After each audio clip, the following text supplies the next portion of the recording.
Let's welcome the host of our next chat, Ms. Deepali Saini. We have Saurabh Bhide joining us from Digital Jalebi and Mr. Anil Reddy. Please welcome them on stage. So I think we can start with the most obvious question here. One company is called Lollipop and the other one Jalebi. So is there some connection between digital design and sweets the rest of us are missing out on? So when I started Lollipop, it was not called Lollipop. It was called Pixie Tree. And Okay. there were too many trees in Bangalore, Mind Tree, Soft Tree, and I was running out of name. And my son's first daycare was Lollipop back in New Zealand. So we just named it Lollipop, and my team came up with a beautiful story around it. That's how Lollipop came. Now it's Jalebi? Jalebi's turn. Our company just wanted a quirky name and yet at the same time approachable and sweet.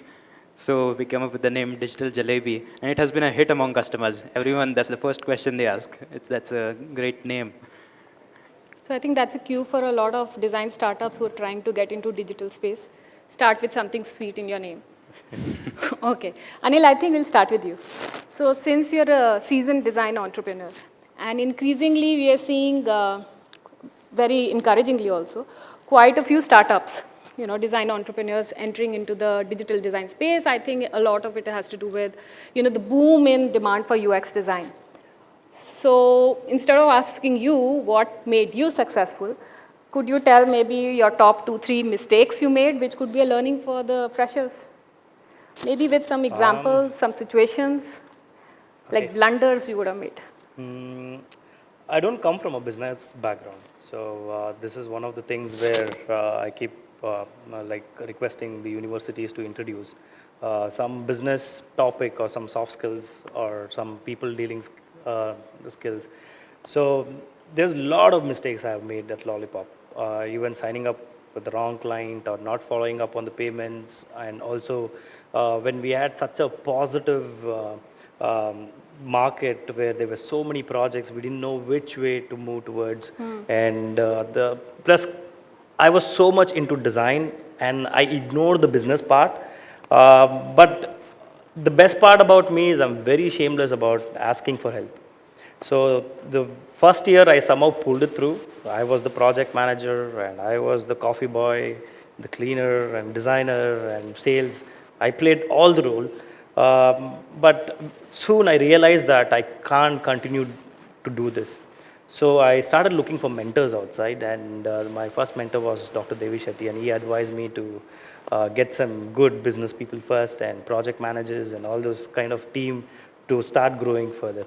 So my advice for young design entrepreneurs would be like the first year I understand there is financial crunch and you are sailing through, you are just testing the grounds, and once you get an answer, once you feel there is a market and you can survive here or you can build and you can take this to the next level, then you start looking for mentors.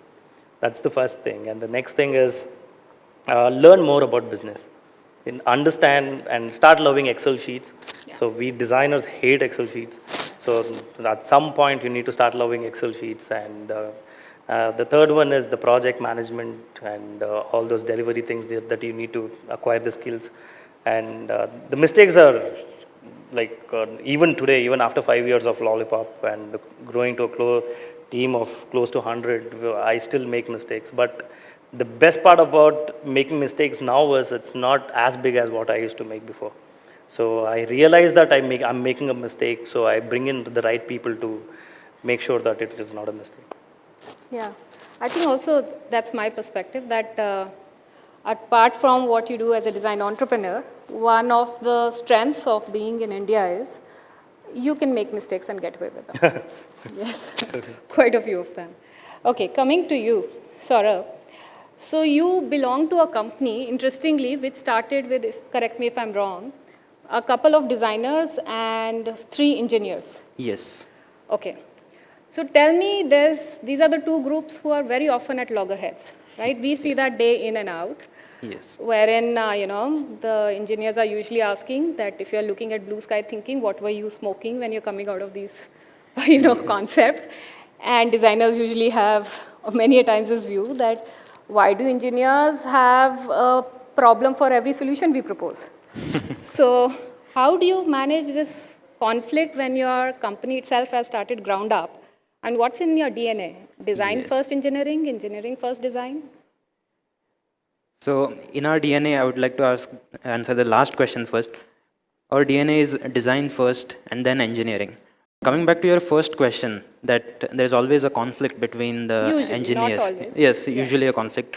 So I'll take a step back and talk about what technologies do we work with.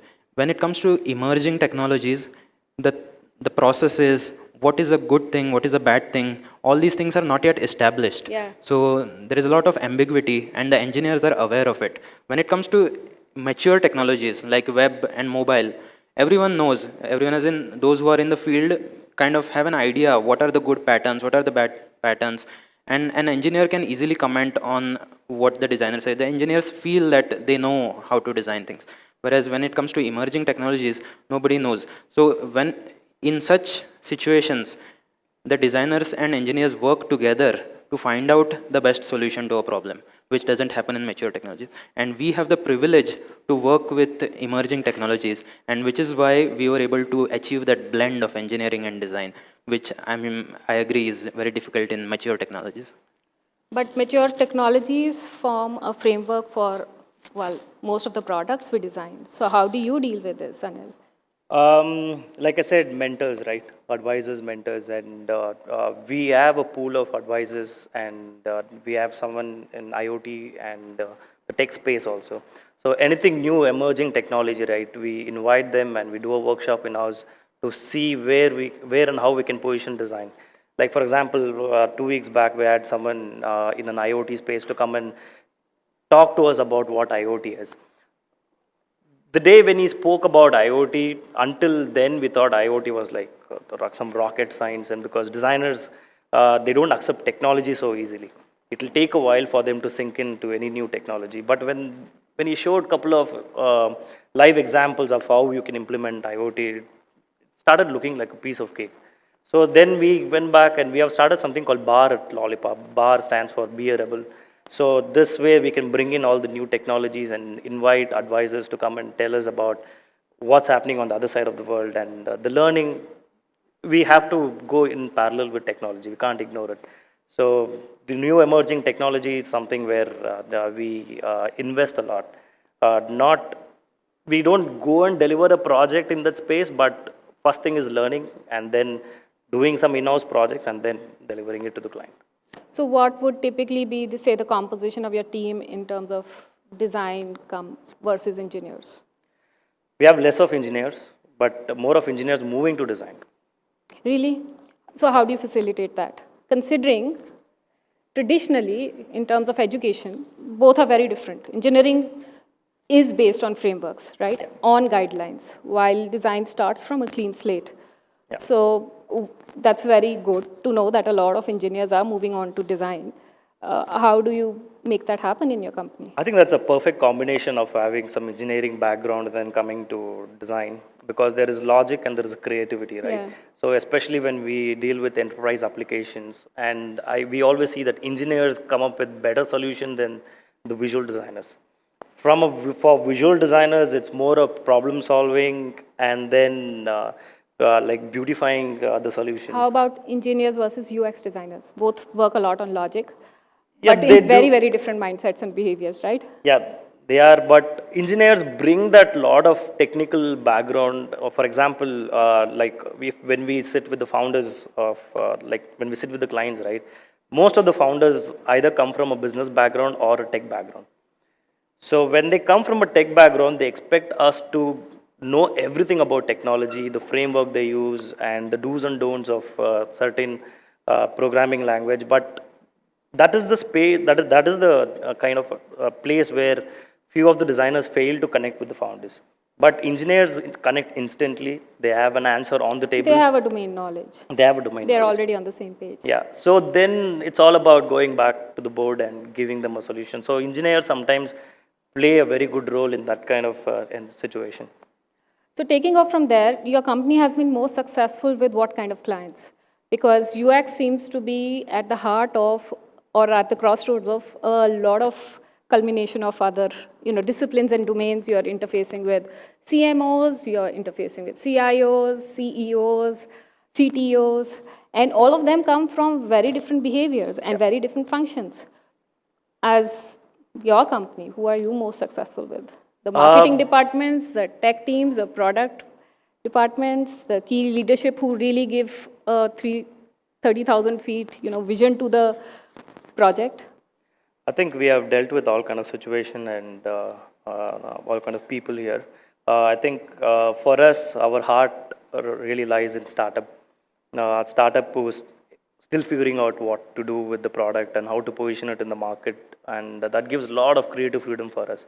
Like for example, years back in 2013, when 2012, when I started Lollipop, Myntra was a startup. So when Myntra approached us, there was such a there's a lot of creative freedom, and there were too many people trying to build the product, and there's so many stories around it, and we have to sink in and come up with a solution. And the same story with Swiggy also. And now recently, now what I see right from after designing Myntra and Swiggy, now after 3-4 years, now we designed Paytm Money, for Paytm's next product, and it was so matured. Everyone inside Paytm knew what design was. They knew that design was not a beautification or a decoration, it was more of a solution. So they gave us the freedom of doing research first and finishing the UX practice and then beautifying it. So I think the industry has completely matured, and also it is not only the CMO or CFO's level know about design, but also the product managers and even the mid-level to low-level people know what design really stands for. And I think we have come a long way here. Okay, that's interesting. Tell me something, the definition of startup is very fuzzy right now. I mean, Flipkart's a startup, right? But let's look at startup. Is it possible to make money with startups? No, definitely not. No, there was a point where 60 to 70% of our revenue came from startup, and then we realized that out of 100, only 2 or 3 startups go to the market, and rest everything are like we are like half the way through. The founder decides not to go ahead with the product, or he doesn't have the budget. So what we do instead, right? We have learned, and this is one of the mistakes. Then I would love to Work with startups? work with startups, work with startups which is funded, and work with you No, got to do is that a mistake, working with a lot of startups, to put it straight, or what? There is yes or no to it. There's a couple of startups that we worked where the founder was super excited initially, and after the way he realized that this product is not going to work in the market. So he just left the product and went, and the one who were to suffer was us. So we were super connected, emotionally connected to the product, and finally, it's not about the revenue. It's about you're so much involved with it, and you're kind of start living the founder's dream, and suddenly you're disconnected with the product. And one is you lose money. Second, you're Slightly heartbroken. yeah. So today, I think we don't go directly to the startup. So we go to the VCs, and the VCs invite us when they invest in a new startup, and we know for the fact they have money. Even if startup fails, we go to the VC and ask for money. So that Tell way, me, right? don't the VC say take sweat equity? There's no such thing as sweat equity. We have not got there yet, but we still have fun doing what we are good at. The sweat equity, I still don't understand. Probably. Nor do I. Yes, but I've often come across that barter of, you know what, it's a startup, we don't have that kind of money, so take some sweat equity, and usually, what you say is we are designers. Yeah. Just pay us our design fee because we really don't understand. They have a templated question and we have a templated answer. So tell me about your company. Do you work with a lot of startups? What has your experience been? Yeah. Especially the kind of technologies you're talking of. I'm assuming it's AR, VR, IoT. That's right. I don't know if you move to blockchain also. Not yet. Yeah. So this is a very typical, a lot of very interesting, exciting startups in Bangalore getting into this space. Yes. And you have presence over there. Yeah. Now, startups, especially product startups, they build their own product which can have AR, VR, and they take that and take it to the market.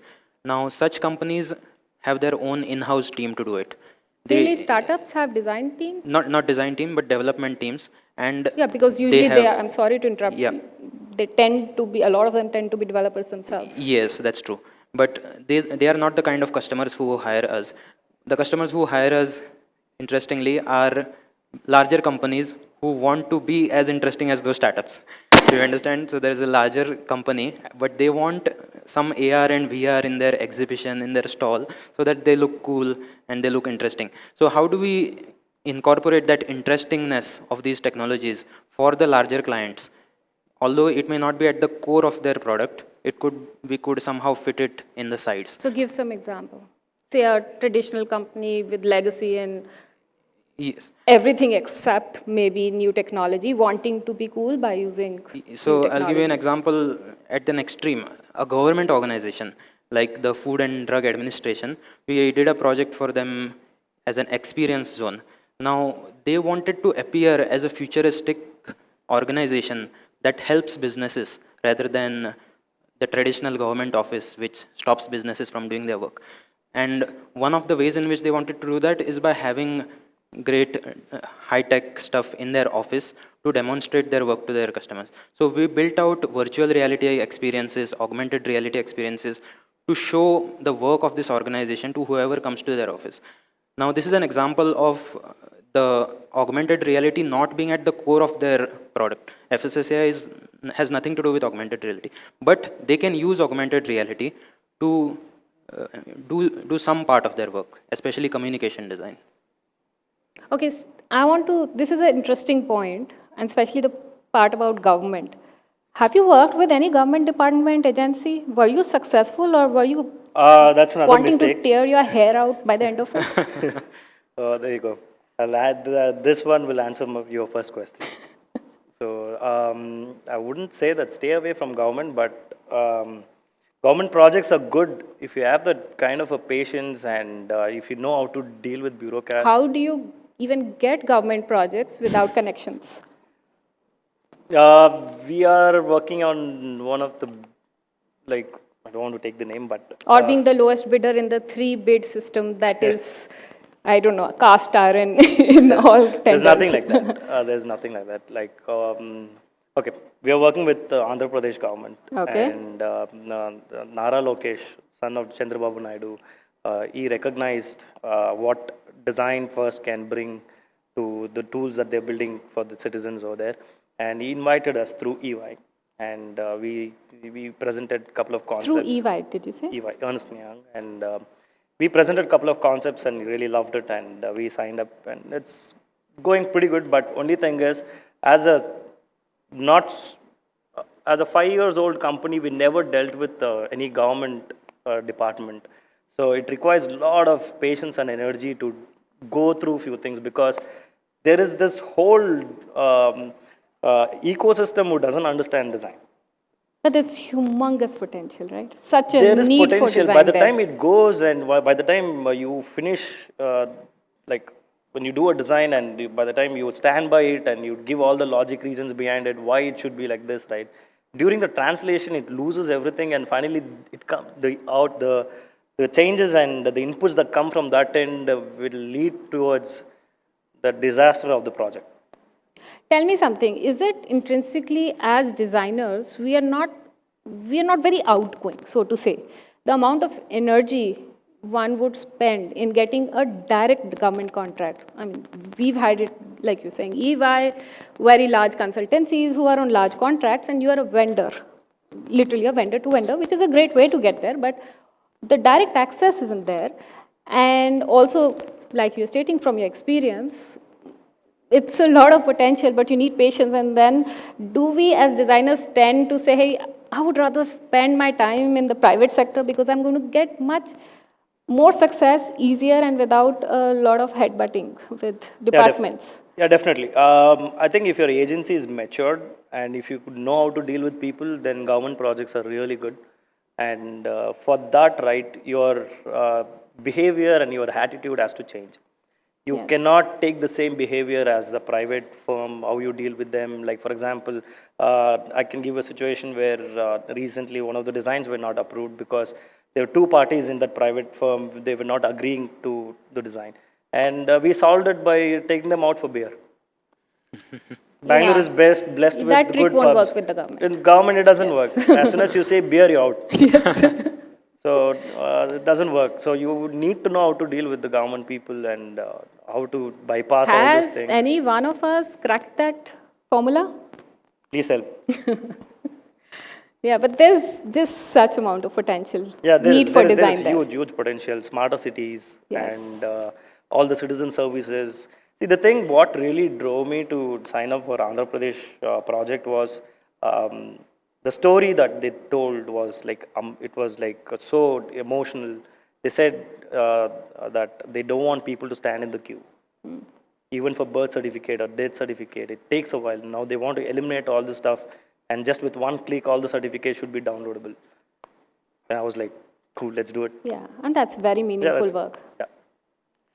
Okay, moving on. One thing I wanted to know about your company. What size is the team right now? There are about, we have two offices, one in Bangalore, one in Delhi. Yes, and overall. Yeah, so we have 27. And how many people are in marketing and ops? So we have two people who are doing marketing full time, Okay. but at the same time, the founders as well take up a large chunk of the marketing work, such as meeting customers. So there are two channels of marketing. One is the inbound marketing, where we post videos online, we have our website, search engine Are these the optimization. people who are wearing a hat of marketing and sales both, or? Yes, marketing Okay. and sales both. So there are people who address incoming calls from these channels, and then the other part is about building partnerships. Like you talked about EY, there are some partners as well that we have, and once we build these partnerships with people, they bring in projects. Now, I think marketing people, especially in this exhibitions and spaces industry, have to build relationships with such partners. They can be fabrication companies, they can be advertising agencies, and then they bring in a stream of work to our company. How successful have you found non-designers selling digital design or marketing digital? Marketing, I would say, would be still an easier job since our work is so immersive, and half the part of sales is you end up doing solutioning itself, True. right? Very true. How do non-designers do that? It's not scripted, right? It's not. And there have been some disasters where they've sold something which we couldn't make. Tell me about it. So, yes, but at the same time, once a person spends so much time with us, and being a small team, they spend a lot of time with each person. They also gain knowledge about what are the things they should be talking about. And they know when to stop. That's a problem. What do you they say, Anil? oversell. You Um, similar challenges you Yeah, found how to yeah. mitigate that? The first salesperson that we hired, we made sure we enable him with design and design thinking and knowledge and all this stuff. So we didn't let him do sales for 3 months, the first 3 months. I tagged him along everywhere I went, and so for us, like you said, right, we don't do sales. We give solution on the table. Yeah. So we just come out and There are sometimes no they're- better salespeople to sell design than designers. Yeah, yeah, That's they have hands been in a down. situation where we have done so much of pitch work and client has taken it and pushed it live. And that's it, no sign up. But then to scale up, you need to have these functions and these Yes. departments in place. So Yeah. how does that come into the play when you are growing?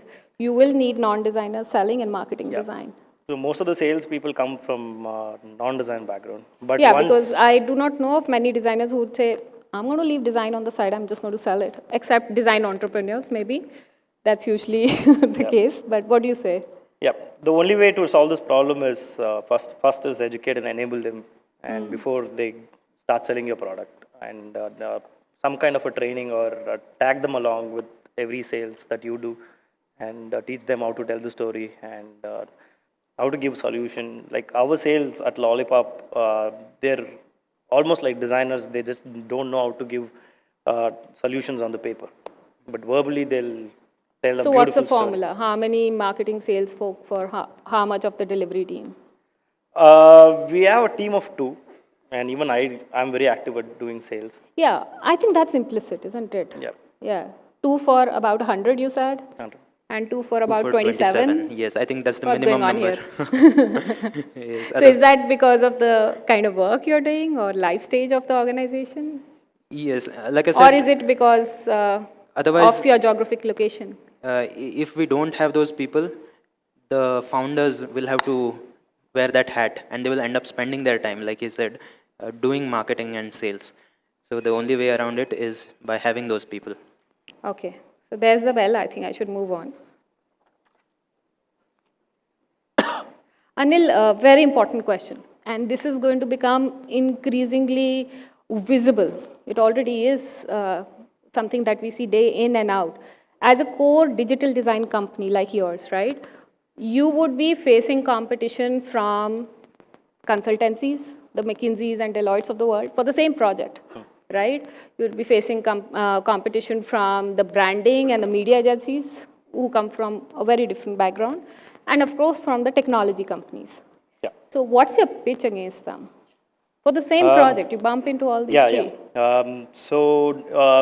Not will be, we are already facing.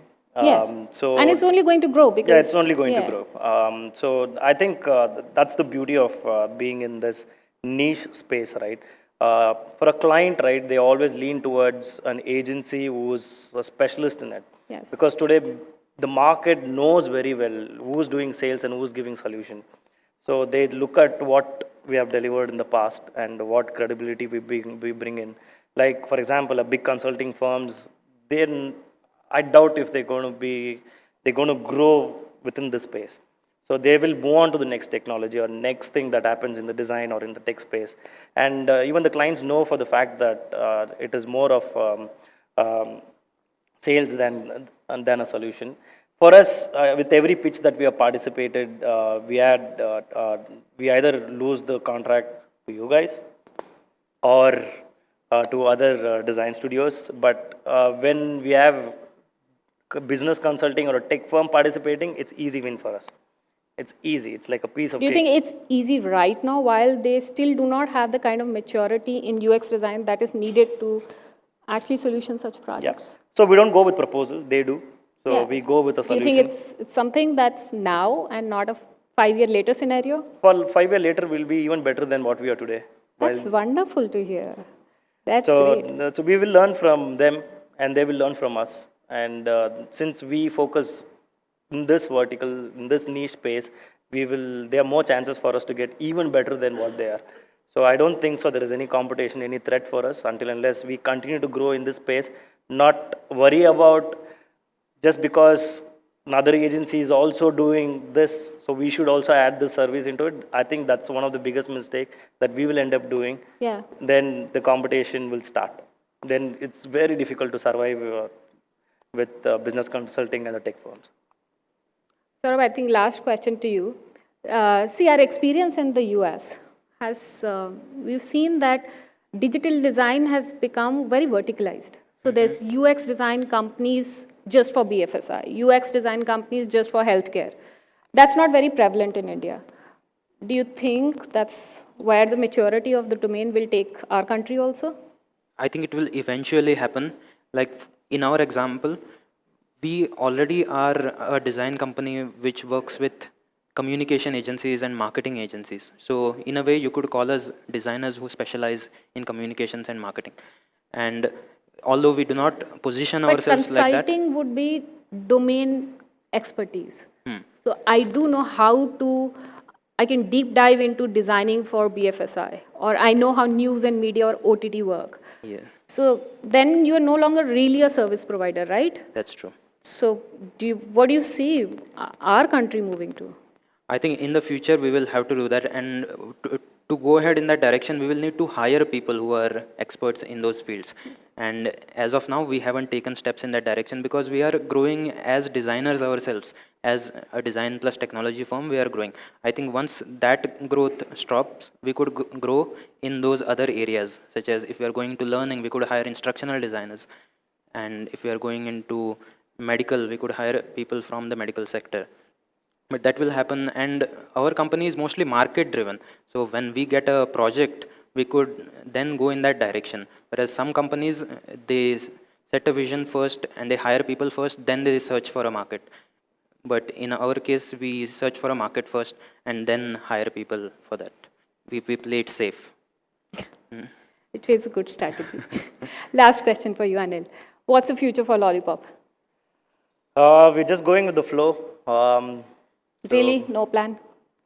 So plan open an office in Chennai because we want to bring in a lot of art and traditional that art. I'm from a fine art background, so I think in this journey of being in this digital space for almost 18 years now, somewhere I'm losing that bringing in art into the technology. So my dream is to open an office in Chennai and bring all the traditional artists and enable them with the technology and digital and see what comes out of it. That's the next plan for Lollipop. Very Great. interesting. All the best. Thank you. Thank you so much. Thank you. Thank you, Thanks, sir. Deepali. Thank you, Anil.